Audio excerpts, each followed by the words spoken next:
চ' আমি প্ৰথম কুৱেশ্যনটো ইয়াতে ল'ম য'ত নেকি সুধিছে the average age of 24 students in a class is 14 years and 3 months. So' 24জন ছাত্ৰৰ ইয়াতে গড় বয়স প্ৰায় 14 বছৰ 3 মাহ বুলি কৈছে। তাৰপাছত due to the admission of 6 new students the average of total 30 students became 13 years and 4 months. So' নতুনকৈ 6জন ল'ৰা ছোৱালীৰ ইয়াতে এডমিশ্যন হ'ল ষ্টুডেণ্টছৰ ছাত্ৰৰ। তাৰপাছত যোনটো গড় বয়স সেইটো প্ৰায় 13 বছৰ 4 মাহলৈকে ইয়াতে হ্ৰাস পালে। তাৰপাছত the age of one particular new student is 12 years and 7 months. সেই গোটেই ছাত্ৰকেইজন যিখিনি আমাৰ নতুনকৈ এডমিশ্যন হৈছিলে 6জনৰ তাৰে এজনৰ বয়স প্ৰায় ইয়াতে 12 বছৰ 7 মাহ বুলি ক'লে। So' find the average age of the remaining 5 new student. বাকী 5জন নতুন ছাত্ৰৰ গড় বয়স ইয়াতে কিমান আছিলে নিৰ্ণয় বা আমি ধাৰ্য কৰিব লাগে। ঠিক আছে, এই কুৱেশ্যনটো কৰিবৰ কাৰণে আমি প্ৰথমতে আমি যিখিনি টোটেল আমাৰ বা মুঠ বয়স যিখিনি আমাৰ তাত আছিলে 24জন ল'ৰা ছোৱালীৰ সেইখিনি আগতে আমি উলিয়াব লাগিব। তাৰপিছত 30জন ল'ৰা ছোৱালীৰ মুঠ বয়স কিমান হ'ব যিখিনি আমি যোগ কৰিলে সেইখিনি ওলাই তাৰ পৰা আমি যিখিনি ডিফাৰেঞ্চ বা যিখিনি পাৰ্থক্য সেইখিনি মাইনাছ কৰি ওলাই তাৰ পৰা আমি 12 বছৰ 7 মাহ মাইনাছ কৰি আমি 5ৰে হৰণ কৰিলে এনচাৰটো পাই যাম। ঠিক আছে, চ' তেতিয়াহ'লে প্ৰথমতে আমি মুঠ 24জন ল'ৰা ছোৱালীৰ গোটেই বয়সখিনি যদি আমি টোটেল বা যোগ কৰোঁ তেতিয়া কিমান পাম সেইখিনি আগতে উলিয়াব লাগিব। এই কুৱেশ্যনটো কৰিবৰ কাৰণে এই গোটেই যিমানখিনি আমাৰ তাত বয়স আছে গোটেইখিনি আমি মাহত ল'ম বা মান্থছ হিচাপত আমি প্ৰথমতে কেলকুলেট কৰি ল'ম। ডেট মিনছ 24জন ল'ৰা ছোৱালীৰ এভাৰেজ বয়স যদি ইয়াতে আমাৰ 14 বছৰ প্লাছ 3 মাহ বুলি দিছে তেতিয়াহ'লে আমি গোটেইখিনি মাহত ল'ব লাগিলে কিমান হ'ব ইয়াতে প্ৰায় 14 পূৰণ 12 যিহেতু এক বছৰত আমাৰ 12 মাহ থাকে প্লাছ 3 মাহ, ৰাইট? চ' ডেট মিনছ আমাৰ তাত কিমান হ'ব 14 পূৰণ যদি আমি এটা 12 কৰোঁ তেতিয়া আমাৰ তাত কিমান আহিলে প্ৰায় 168 বা 168 প্লাছ 3 কৰিলে আমি কিমান পাম প্ৰায় 171 মান্থ আমাৰ ইয়াতে এভাৰেজ এজন ল'ৰা ছোৱালীৰ বয়স হ'বগৈ 171 মাহ। ঠিক আছে, এতিয়া টোটেল এই 24জনৰ এক ছেকেণ্ড এই টোটেল 24জনৰ এজ যদি ওলাব লাগে তেতিয়া আমি কি কৰিব লাগিব 24 পূৰণ 171 কৰিলে আমি পাই যাম। ঠিক আছে, ডেট মিনছ 171 পূৰণ যদি আমি 24 কৰোঁ তেতিয়া কিমান পাম প্ৰায় 4104 মাহ। এইটো হৈছে আমাৰ টোটেল বয়স 24জন ল'ৰা ছোৱালীৰ সেই ক্লাছটোত যিমানখিনি যেতিয়া আমি যোগ কৰিম তেওঁলোকৰ বয়সখিনি। ঠিক আছে, আমি এই বস্তুটো এজ অফ নাও নোট কৰি থৈ দিলোঁ 4104 বুলি। এতিয়া আমি চাম ছেকেণ্ড কেছটোত। ছেকেণ্ড কেছটোত কি হৈছিলে 30জন ল'ৰা ছোৱালী আছিলে, ৰাইট? 30জন ল'ৰা ছোৱালীৰ আমাৰ এভাৰেজ বয়স কিমান বুলি ক'লে এতিয়াতে 13 বছৰ আৰু 4 মাহ, ৰাইট? চ' 13 বছৰ মানে কিমান হ'ব 13 পূৰণ 12 মাহ আৰু 4 মাহ মানে 13 পূৰণ 12 কৰিলে কিমান হ'ব আমাৰ প্ৰায়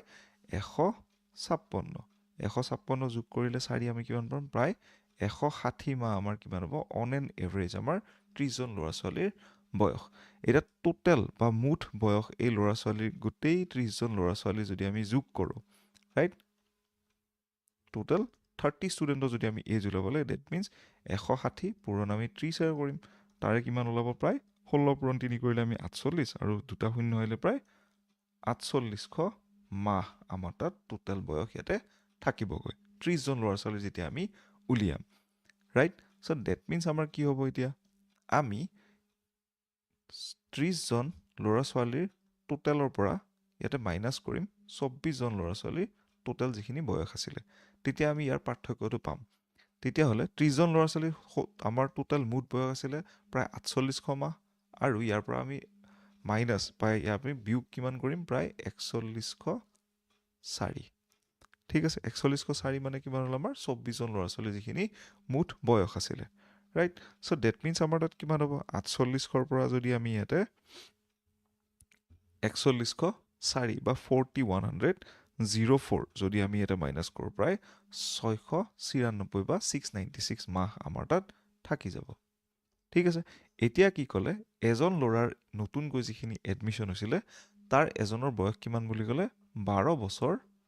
প্লাছ 7 মাহ বুলি ক'লে। ঠিক আছে, তো এইজন ল'ৰাৰ বয়স কিমান হ'ব প্ৰায় 12 পূৰণ 12 প্লাছ 7 মাহ। 12 পূৰণ 12 কৰিলে আমি 144 পাম প্লাছ 7 মানে কিমান হ'ব প্ৰায় 151 মাহ এইজন ল'ৰাৰ বয়স হ'বগৈ এই বয়সখিনি আমি ইয়াৰ পৰা কি কৰিম মাইনাছ কৰিম তেতিয়াহ'লে আমি লাষ্ট 5জন যিখিনি ল'ৰা আমাৰ তাত এডমিশ্যন হ'ল তাৰে একজেক্ট মুঠ বয়সখিনি আমি পাই যাম ঠিক আছে ডেট মিনছ 5জন ল'ৰা ছোৱালী যিখিনি নিউ এডমিশ্যন হৈছিলে তাৰ টোটেল এইজটো ওলাবৰ কাৰণে আমি কি কৰিম 696 মাইনাছ 151 তাৰপিছত কিমান আহিব আমাৰ প্ৰায় 696 মাইনাছ 151 যদি আমি কৰোঁ ইয়াতে কিমান পাম প্ৰায় 545 ঠিক আছে 545 মাহ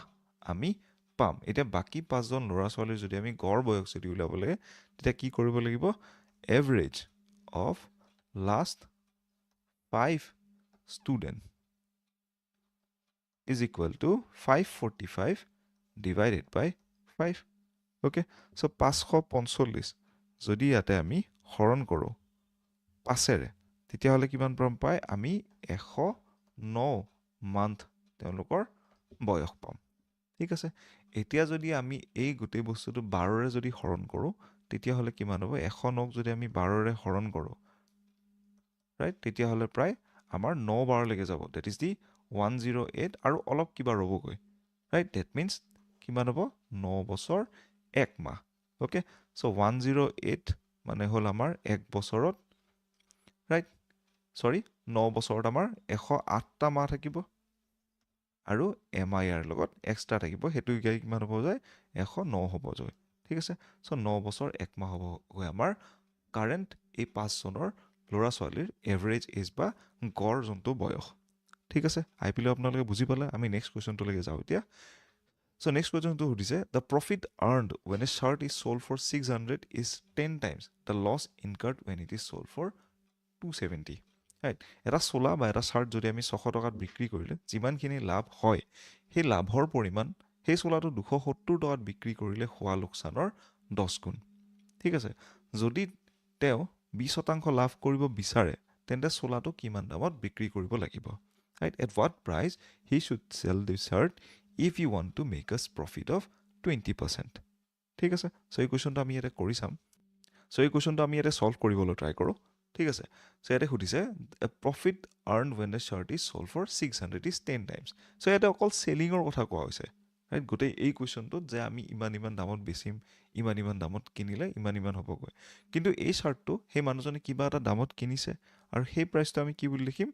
কষ্ট প্ৰাইচ বুলি লিখিম আৰু কষ্ট প্ৰাইচটো আমি এটা ধৰি ল'ম লেট এক্স বি দি কষ্ট প্ৰাইচ বুলি ঠিক আছে এক্সটো আমাৰ লেট চাপ'জ কষ্ট প্ৰাইচ বুলি আমি এটা ধৰি ল'লোঁ মানে কিনা দামটো ঠিক আছে এতিয়া কিনা দামটোতকৈ যদি আমি 270 টকাত বেচোঁ তেতিয়া আমাৰ লছ হয় ৰাইট আৰু যদি আমি 600 টকাত বেচোঁ তেতিয়াহ'লে আমাৰ 10 গুণ লাভ হয়গৈ বুলি কৈছে ঠিক আছে ৰাইট যিমানখিনি ইয়াতে আমাৰ লছ হ'ব okay right so' that means কি হ'ব আমি কষ্ট প্ৰাইচতকৈ যদি 270 টকাত যদি আমি বিকোঁ ৰাইট অ'কে তেতিয়াহ'লে আমাৰ কিমানখিনি লছ হ'ব যিমানখিনি নেকি আমাৰ 600 টকাত যদি বিকোঁ 600 টকাত বিকাৰ পিছত আমাৰ তাৰ পৰা যদি আমি কিনা দামটো যদি মাইনাছ কৰোঁ তেতিয়া লাভৰ এমাউণ্টটো থাকিব আৰু তাক যদি আমি 10ৰে হৰণ কৰোঁ ঠিক আছে 10 টাইমছ যিহেতু হৈ আছে ৰাইট ডেট মিনছ কিমান হ'ব এই কুৱেশ্যনটো যদি আমি সলভ কৰোঁ 10x minus 2700 is equal to 600 minus x okay that means কিমান হ'ব 10x ইয়াৰ পৰা এইটো গ'লে আমাৰ কিমান হ'ল গৈ কিনে এইটো গৈ কিনে যিহেতু মাইনাছ হৈ আছে ইয়াতে প্লাছ হৈ যাব 11x হৈ গ'ল আৰু এইখিনি মাইনাছ হৈছে ইফালে গ'লে প্লাছ হ'ব চ' 2700 600 কিমান হ'ল প্ৰায় 3300 হয়নে right so' that means 11x is equal to 3300 আৰু x equal to কিমান হ'ব 3300 divided by 11 which is equal to 300 চ' 300 টকা আমাৰ কি হ'ব কিনা দাম বা কষ্ট প্ৰাইচ হ'বগৈ ঠিক আছে ৰাইট চ' এইখিনি হ'ল আমি যিখিনি দামত কিনিছিলোঁ এতিয়া আমি যদি ইয়াতে যিহেতু আমি 300 টকাত কিনিছিলোঁ আমি যদি ইয়াতে 20% যদি লাভ ল'ব লাগে তেতিয়া আমি কিমান দামত বিকিব লাগিব হয়নে নহয় ডেট মিনছ কি হ'ব আমাৰ 20% ৰাইট by 100 into আমাৰ 300 okay right plus আমাৰ 300 টকাটো এক সেকেন্ড প্লাছ আমাৰ 300 টকাটো যিহেতু এইটো আমাৰ কষ্ট প্ৰাইচত এড হ'বগৈ ৰাইট চ' এইটো আমাৰ কিমান হ'ল প্ৰায় আমি এইটো হৰণ কৰিম এইটো হ'ল আমাৰ 3 হৈ গ'ল ৰাইট 20 পূৰণ 3 কৰিলে কিমান 60 plus 300 right so' that means আমাৰ টোটেল এনচাৰ কিমান হ'ব যায় 360 টকা যদি আমি তাতে 20% যদি লাভ ল'ব লাগে চ' ইয়াৰ কাৰণে অপশ্যন কি হ'ব option D is the correct answer that is the RS 360 বা ৰুপিজ 360 অ'কে চ' আমি নেক্সট কুৱেশ্যনটোলৈকে যাওঁ এতিয়া চ' নেক্সট কুৱেশ্যনটো সুধিছে 2 candles of same height can burn completely in 8 hours and 10 hours চ' একে উচ্চতাৰ দুডাল মমবাতি ইয়াতে ক্ৰমে 8 ঘণ্টা আৰু 10 ঘণ্টাত সম্পূৰ্ণৰূপে জ্বলি শেষ হ'ব পাৰে ঠিক আছে যদি দুয়োডাল মমবাতি একে সময়তে নিজ নিজ গতিৰে জ্বলিবলৈ আৰম্ভ কৰে তেন্তে কিমান সময়ৰ পাছত তেওঁলোকৰ উচ্চতা প্ৰায় 5:6 বা 5:6 হ'বগৈ right if both start burning at the same time at their respective speed then find how much time the ratio of their heights will be 5:6 so 5 আৰু 6 অনুপাতত তেওঁলোকৰ কিমান হাইট হ'বগৈ বুলি সোধা হৈছে এই কুৱেশ্যনটোত সকলোতকৈ ইম্পৰ্টেণ্ট আমি এটা বস্তু জানাটো উচিত যে দুইডাল মমবাতি লেটছ ছাপ'জ প্ৰথম মমবাতিডালৰ যোনটো জ্বলাৰ যোনটো গতি বা স্পীড যোনটো ইয়াতে সেই মমডাল জ্বলি আহি থাকে ৰাইট সেই বস্তুটো বেলেগ আৰু ছেকেণ্ড যোনডাল মমবাতি তাৰ যোনটো জ্বলাৰ বা ইয়াতে বাৰ্ণিঙৰ যোনটো ৰেট অফ বা ৰেচপেক্টিভ যোনটো স্পীড সেইটো বেলেগ হয় অ'কে ৰাইট চ' প্ৰথমতে যদি লেটছ ছাপ'ছে মই ধৰি লওঁ এল আমাৰ লেন্থ অফ কেণ্ডেল হিচাপত যদি আমি ধৰি লওঁ ৰাইট এল হ'ল আমাৰ কি সেই মমবাতি এই দুডাল মমবাতিৰে আমাৰ যিমানখিনি দীঘল বা আমাৰ হাইট যিমানখিনি আছে সেইটো আমি এল বুলি ধৰি ল'লোঁ তেতিয়াহ'লে ৰেট অফ বাৰ্ণিং প্ৰথম যোনডালৰ হ'ব সেইটো লেটছ ছাপ'ছে আমি ধৰি ল'লোঁ L/8 ৰাইট যিহেতু 8 ঘণ্টাত জ্বলি শেষ হ'ব তেতিয়াহ'লে L/8 বুলি আমি ধৰিম ৰাইট ছেকেণ্ড যোনডাল মম আছে তাৰ যোনটো ৰেট অফ বাৰ্ণিং বা জ্বলনশীলৰ যোনটো গতি সেইটো আমি লেটছ ছাপ'ছে ধৰি ল'লোঁ L/10 বুলি ৰাইট চিমিলাৰলি অ'কে চ' তেতিয়াহ'লে আমাৰ কি হ'ব এতিয়া after a good amount of time let's suppose ধৰি ল'লোঁ যে সেই সময়খিনি টি বুলি মই ধৰি ল'লোঁ right T equal to time যেতিয়া নেকি আমাৰ ৰেচিঅ'টো 5:6 হ'বগৈ right T equal to time হিচাপত সেইখিনি সময় মই ধৰি ল'লোঁ ঠিক আছে চ' তেতিয়াহ'লে প্ৰথমডাল মমবাতিৰ কিমানখিনি লেন্থ বা কিমানখিনি দৈৰ্ঘ্য বা হাইট ৰ'বগৈ সেই বস্তুটো কেনেকুৱা হ'ব আমাৰ যিহেতু আৰম্ভণিতে এল লেন্থ আছিলে তাৰ পৰা কমি যাব কিমানখিনি কমি যাব L/8 পূৰণ টি আমাৰ কমি যাব যিহেতু সিমানখিনি সময়ত কিমানখিনি আমাৰ ৰেট অফ বাৰ্ণিং ইয়াতে আমি এচিভ কৰিলোঁ সিমানখিনি ইয়াতে কমি যাব ঠিক আছে চিমিলাৰলি আমাৰ কি হ'ব L minus L/10 into T right আৰু এইটো কিমান হ'বগৈ আমাৰ অনুপাত 5:6 ঠিক আছে আৰু এই MCQটোৱে আমি ইয়াতে ছল্ভ কৰিব ট্ৰাই কৰিম এই গোটেই এই কুৱেশ্যনটোত ছল্ভ কৰিলে আমাৰ এনচাৰ ওলাই আহি পৰিব so' L minus L/8 into T divided by L minus L/10 into T is equal to 5/6 ঠিক আছে ৰাইট চ' ইয়াৰ পৰা আমি L কমন ল'ম L কমন ল'লে কি হ'ব আমাৰ 1 মাইনাছ 1 T/8 চৰি ঠিক আছে চ' ইয়াৰ পৰা আমি L কমন ল'লোঁ 1 মাইনাছ ইয়াতে কিমান হ'ব আমাৰ T/10 right which is equal to 5/6 so' L আমাৰ ইয়াতে কি গ'ল কেনচেল গ'ল আৰু এইটো আমি ইয়াৰ লগত পূৰণ কৰিম এইটো আমি ইয়াৰ লগত পূৰণ কৰিম ঠিক আছে তেতিয়াহ'লে আমাৰ কিমান ৰ'বগৈ ডেট মিনছ 6 অ'কে 6 ইয়াৰে আমাৰ পূৰণ হ'ব 6 মাইনাছ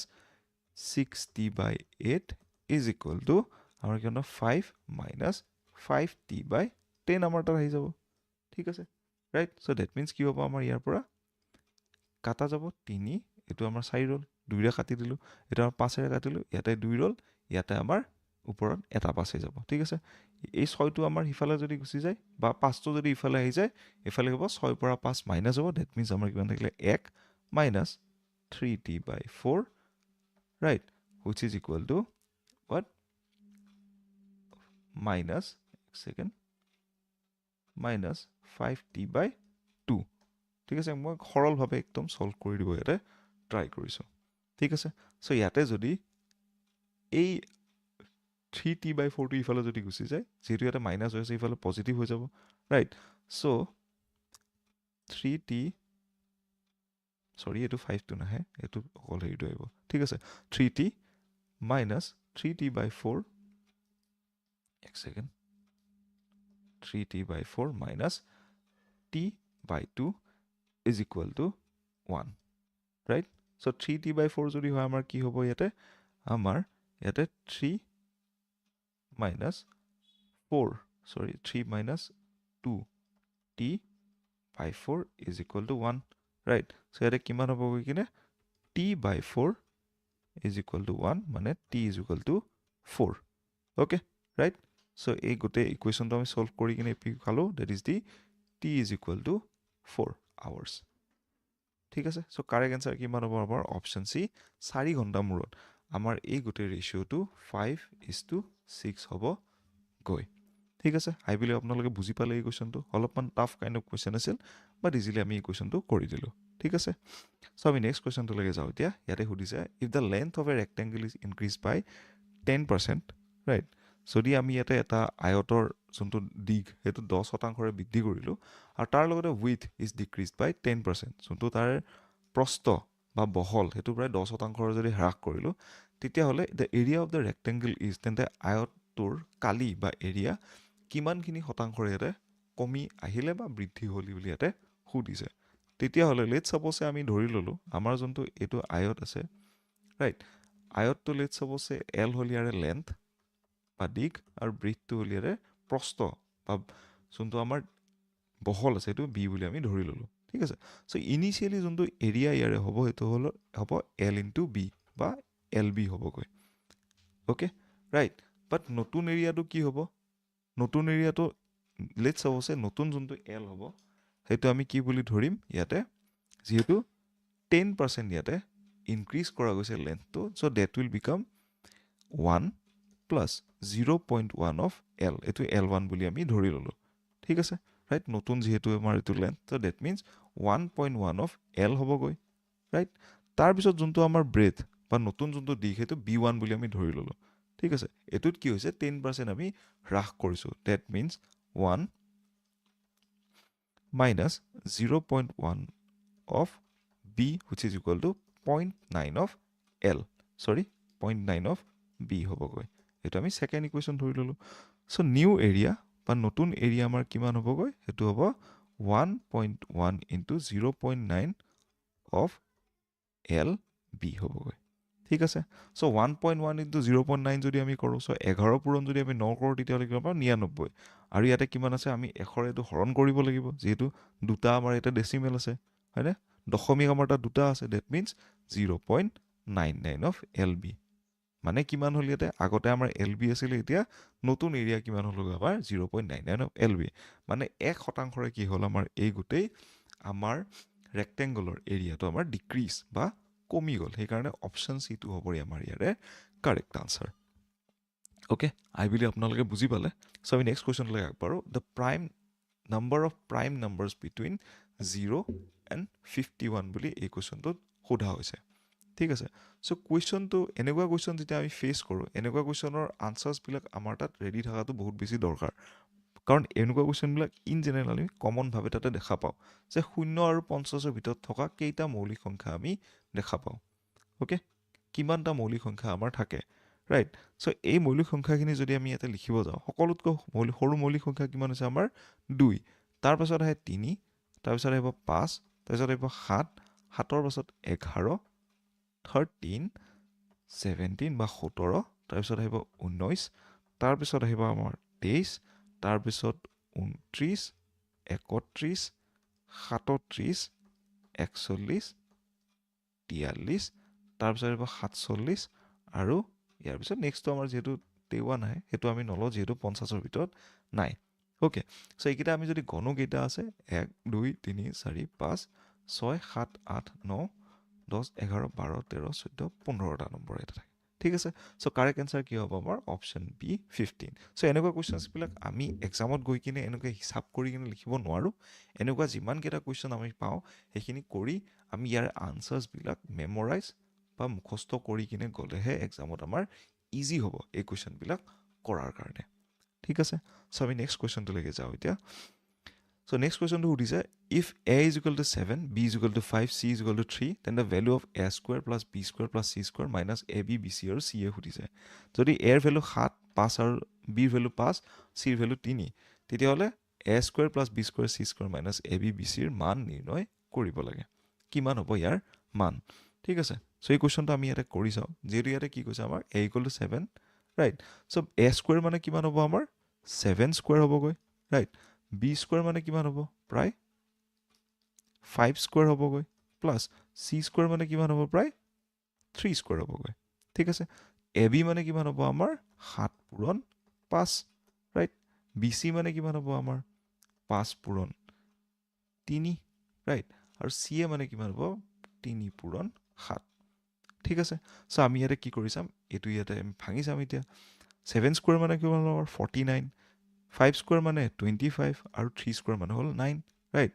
ইয়াৰ পিছত আমি যেহেতু এইকেইটা গোটেইকেইটা আমাৰ মাইনাস আছে গোটেইকেইটা আমি ভিতৰত প্লাস কৰি ল'ব পাৰিম ৰাইট সো দ্যাট মিন্স 7 5 গুণ 35 আৰু 5 পূৰণ 3 কিমান হ'ব আমাৰ ইয়াতে 15 প্লাস 7 3 গুণ 21 বা 21 ওকে সো দ্যাট মিন্স ইয়াতে কিমান আহিব 49 25 যদি আমি এটা প্লাস কৰো কিমান হ'ব প্ৰায় 74 প্লাস 9 কৰিলে আমি কিমান পাম প্ৰায় ইয়াৰ পৰা আমি 83 বা 83 ইয়াৰ পৰা পাই যাম ঠিক আছে তাৰ পাছত 35 15 আমাৰ কিমান হ'ল 50 50 21 কিমান হ'ল আমাৰ প্ৰায় 71 ঠিক আছে সো 83 মাইনাস যদি আমি ইয়াতে 71 যদি কৰো so definitely it will give us 12 বা 12 সেই কাৰণে ইয়াৰ কাৰেক্ট আনসাৰ কি হ'ব আমাৰ 12 বা 12 বা অপশন ডি টো হ'ব আমাৰ ইয়াতে কাৰেক্ট আনসাৰ আশা কৰিলে আপোনালোকে ভাল পালে এই কোৱেশ্চন আমি যেনেকৈ সলভ কৰিলো এই গোটেইখিনি কোৱেশ্চন কৰিবৰ কাৰণে আমাৰ তাত যিখিনি স্কয়াৰ নাম্বাৰ কমনলি যিখিনি সৰু সৰু নম্বৰ যেনেকৈ 7 5 3 সেই স্কয়াৰ নাম্বাৰৰ ভ্যালু কেইটা আমি জানিব লাগিব তেতিয়াহে আমি ইজিলি এক্সাম হলত ইমানখিনি ইজিলি এই কোৱেশ্চনটো কৰিব পাৰিম নহলে আমি 7 পূৰণ 7 তাতে মাইনাস কৰি থাকিম 5 পূৰণ 5 তাতে পূৰণ কৰি থাকিম আকৌ ঠিক আছে নহলে বহুতখিনি আমাৰ দেৰি হৈ যাব কোৱেশ্চনখিনি কৰোতে ঠিক আছে সো আমি নেক্সট কোৱেশ্চনটোলৈ আগবাঢ়ো দিয়া ইয়াতে সুধিছে যে 0.01 is what percentage of 0.1 right ইয়াটোৰ কিমান শতাংশ ইয়াতে হ'ব 0.01 0.1 যেতিয়া আমি যিকোনো ইয়াতে সংখ্যাৰ মাজত পাৰ্চেন্টেজ কিমান হয় যেতিয়া উলিয়াব লাগে তেতিয়া আমি কি কৰিম ইটো হিটো হৰণ কৰি আমি এশৰে পূৰণ কৰি দিম তেতিয়া আমাৰ এক্সাক্ট এনসাৰটো ওলাই আহি পৰে ওকে সো দ্যাট মিন্স আমি ইয়াতে কি কৰিব লাগিব 0.01 ক ইয়াতে হৰণ কৰিব লাগিব 0.1 ৰ দ্বাৰা ৰাইট যেহেতু 0.1 ৰ কিমানখিনি শতাংশ ইয়াতে 0.01 আমাক উলিয়াব দিছে ওকে সো 0.01 মানে আমি কি বুজো নিউমাৰেটৰ যোনটো আমাৰ সংখ্যা আছে 0.01 মানে আমি কি বুজো ইয়াতে যে এক সেকেন্ড সো মই ইয়াতে লিখি দিছো আপোনালোকৰ আগত সো 0.01 মানে আমি কিমান বুজো 1 হৰণ 100 আৰু 0.1 মানে আমি কি বুজো 1 হৰণ 10 ঠিক আছে সো এক্স্যাক্টলি এই বস্তুটো যেতিয়া আমি ফ্ৰেকশনত ঢালি চাম যে 0.01 ডিভাইডেড বাই 0.1 মানে হল আমাৰ 1 হৰণ 100 হৰণ 1 হৰণ 10 ঠিক আছে এটো ইয়াৰ লগত পূৰণ হৈ যাব এটো ওপৰত উঠি যাব ঠিক আছে দ্যাট মিন্স 10 হৰণ 100 ৰাইট সো ইয়াৰ পৰা কিমান আহিল 1/10 আমাৰ আহি গল ওকে ৰাইট 1/10 ক আমি কি কৰিম টোটাল পাৰ্চেন্টেজ উলাবৰ কাৰণে 1/10 ইনটু 100 কৰিম ৰাইট সো ইয়াৰ পৰা আমাৰ 10 ওলাই আহিব ৰাইট সো কাৰেক্ট আনসাৰ কি হ'ব আমাৰ 10% is the correct answer so এই কাৰণে আমাৰ কাৰেক্ট আনসাৰ কিমান হ'বগৈ option C is the correct answer in this question ঠিক আছে আই বিলি আপোনালোকে বুজি পালে এই কোৱেশ্চনখিনি আমি কেনেকৈ কৰিলো সকলোতকৈ বেসিক বস্তুটো হৈছে আমাৰ বেস বা ফাউন্ডেশন যোনটো হয় ৰিগাৰ্ডিং দ্য পাৰ্চেন্টেজ আমি কেনেকৈ উলিয়াব লাগে হেতু যদি ক্লিয়াৰ আছে যিমান ভয়ংকৰ কৰি দিলো আমি এই কোৱেশ্চনখিনি সলভ কৰিব পাৰো ঠিক আছে আমি নেক্সট কোৱেশ্চনটোলৈকে যাওঁ এতিয়া ইয়াতে সুধিছে find the odd one out of the series এই গোটেই তলৰ সংখ্যাৰ যোনটো শৃংখলাটোৰ পৰা অমিল বা ওড ওৱানটো ইয়াতে বাছি উলিয়াব কৈছে ঠিক আছে সো তুমি নম্বৰ কি আছে আমাৰ 41 43 47 53 61 71 আৰু 73 ঠিক আছে সো দ্যাট মিন্স আমি কি এই গোটেই কেইটা নম্বৰৰ যোনটো ট্ৰেন্ড এটা যোনটো চলি আছে এই ট্ৰেন্ডটো সকলোতকৈ আগত আমি বাছি উলিয়াব লাগিব সেই ট্ৰেন্ডটো উলিয়াবৰ কাৰণে সকলোতকৈ আগত আমি কি কৰিম ইয়াতে মাইনাস কৰি চাম ঠিক আছে সো প্ৰথম সংখ্যাটো আমাৰ কিমান আছে 41 আছে নেক্সট সংখ্যাটো কিমান আছে আমাৰ 43 43 পৰা 41 আমি মাইনাস কৰি চাম ইয়াতে 2 ওলাই ওকে তাৰ পিছত নেক্সট সংখ্যাটো কি হয় 47 তাৰ পৰা আমি 43 মাইনাস কৰি চাম আমাৰ 4 ওলাই বা 4 ওলাই সিমিলাৰলি আমি কি কৰিম ইয়াতে 47 পৰা 53 আহে 53 পৰা 47 মাইনাছ কৰি চাওঁ আমাৰ কিমান আহিব প্ৰায় 6 আহে ডেট মিনছ ইয়াৰ প্ৰথম সংখ্যাটো আমাৰ 2 যোগ হ'ল তাৰপিছত 4 যোগ হ'ল তাৰপিছত 6 যোগ হ'ল সিমিলাৰলি যদি আমি চাওঁ নেক্সট সংখ্যাটো আমাৰ 8 যোগ হ'ব লাগে চ' সেইটো হৈ আছে নে আমি চাম চ' 61 আছিলে 61 পৰা আমি 53 ইয়াতে মাইনাছ কৰি চাম ৰাইট ডেট মিনছ কিমান আহিব আমাৰ ইয়াতে আহি গ'ল 8 চ' এই ট্ৰেণ্ডটো আমাৰ চলি আছে ৰাইট চ' নেক্সট কি হয় আমাৰ 71 চ' 71 পৰা আমি 61 মাইনাছ কৰি চাম তেতিয়া আহিব আমাৰ 10 অ'কে চ' 2 সকলোখিনি সংখ্যা বাঢ়ি গৈ আছে and it is following the trend so' 73টো যদি আমি ইয়াতে চাওঁ 73 পৰা 71 মাইনাছ কৰিলে পাওঁ আমি 2 ডেট মিনছ এই ট্ৰেণ্ডটো ইয়াতে ব্ৰেক হৈ গ'ল অ'কে আৰু 73 যোনটো সংখ্যা it is not following the trend এই যোনটো ইয়াতে শৃংখলাৰ যোনটো মেইন আইডিঅ'লজি যোনটো এই শৃংখলাত চলি আছিলে সেই বস্তু ইয়াতে ফ'ল' কৰা নাই ডেট মিনছ 73 যোনটো সংখ্যা এইটোৱে হ'ল আমাৰ ইয়াতে অমিল সংখ্যাটো ঠিক আছে তাৰ কাৰণে অপশ্যন চি হ'ব আমাৰ কাৰেক্ট আনচাৰ এই কুৱেশ্যনটোৰ ৰাইট চ' 73 বা 73 হ'ব এই কুৱেশ্যনটো আমাৰ কাৰেক্ট আনচাৰ আশা কৰিলোঁ আপোনালোকে বুজি পালে চ' আমি নেক্সট কুৱেশ্যনটোলৈকে যাওঁ এতিয়া চ' ইয়াতে সুধিছে if simple interest for 6 years to be equal to 30% of the principal it will be equal to the principal after how many years right so' 6 বছৰৰ কালত ইয়াতে সৰল সুতত ইয়াতে মূলধনৰ যিমানখিনি ৰাখি আমি থৈছিলোঁ মূলধনত পইচা সেই গোটেইখিনিৰ ভেলু যাই কিনে প্ৰায় 30% হ'ল ৰাইট তেন্তে কিমান বছৰৰ পাছত সেই সুতৰ মূলধনৰ সমান হ'বগৈ সেই সুতখিনি মূলধনৰ ডাবল হ'বগৈ বা মূলধনৰ সমানেই হ'বগৈ ইণ্টাৰেষ্টখিনি ঠিক আছে প্ৰিন্সিপাল এমাউণ্টটোৰ চ' এই কুৱেশ্যনটো কৰিবৰ কাৰণে সকলোতকৈ আগত আমি ৰেট অফ ইণ্টাৰেষ্টটো বা সুতৰ যোনটো দৰ বা হাৰ যোনটো সেইটো আমি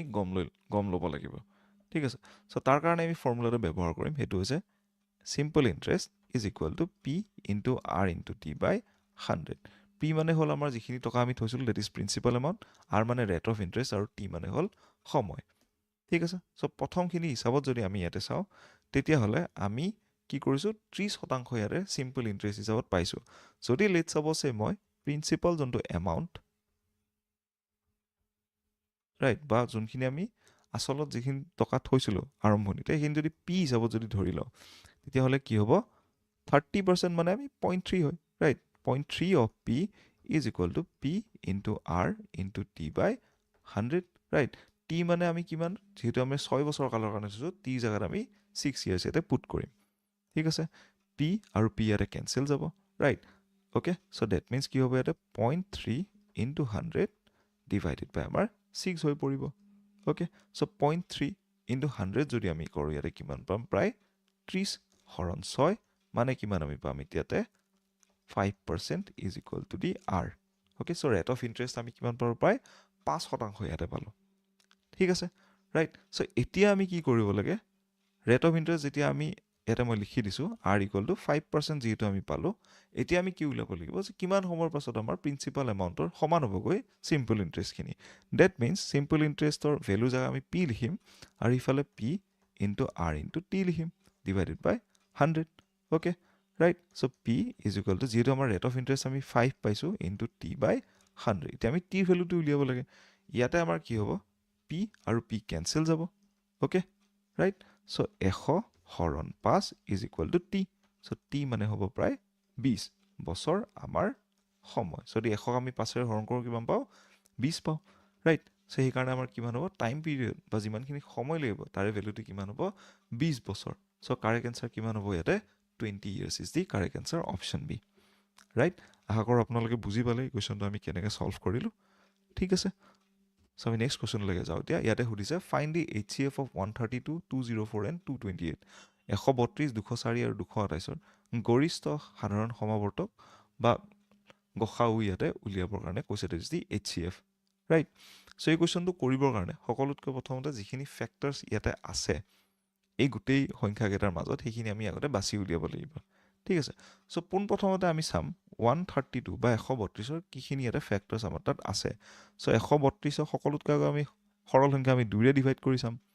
ৰাইট যদি 2ৰে আমি যদি ইয়াতে হৰণ কৰি চাওঁ তেতিয়াহ'লে কিমান আহে প্ৰায় আমাৰ তাত ইয়াতে 65 66 আহিব ঠিক আছে 2ৰে যদি আমি হৰণ কৰোঁ ৰাইট 2ৰে হৰণ কৰিলে আমি কিমান পাম ইয়াতে আমি যদি তাৰপিছত আমি 3ৰে যদি হৰণ কৰোঁ ইয়াতে প্ৰায় আমাৰ তাত 22 আহি যাব তাৰপিছত আকৌ যদি 2ৰে ইয়াতে হৰণ কৰোঁ আমি 11 পাম 11 এটা মৌলিক সংখ্যা আৰু ডিভাইড নাযায় ইয়াতে ঠিক আছে ডেট মিনছ 2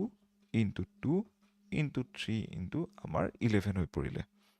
ৰাইট 132টো যদি আমি ইয়াতে ভাগ কৰিলোঁ ঠিক আছে তাৰপিছত আমি নেক্সট সংখ্যাটো চাম সেইটো হৈছে আমাৰ 204 সো 204কো যদি আমি ইয়াতে হৰণ কৰিছোঁ তেতিয়াহ'লে আমি কিমান পাম ইয়াতে লিখি লওঁ 204 204ক যদি আমি 2ৰে হৰণ কৰোঁ ইয়াতে কিমান পাম প্ৰায় 102 পাম আকৌ 2ৰে যদি আমি হৰণ কৰোঁ 51 পাম ৰাইট এতিয়া আমাৰ কিমান হ'ব 3ৰে হৰণ যাব 3ৰে হৰণ কৰিলে আমি 17 পাম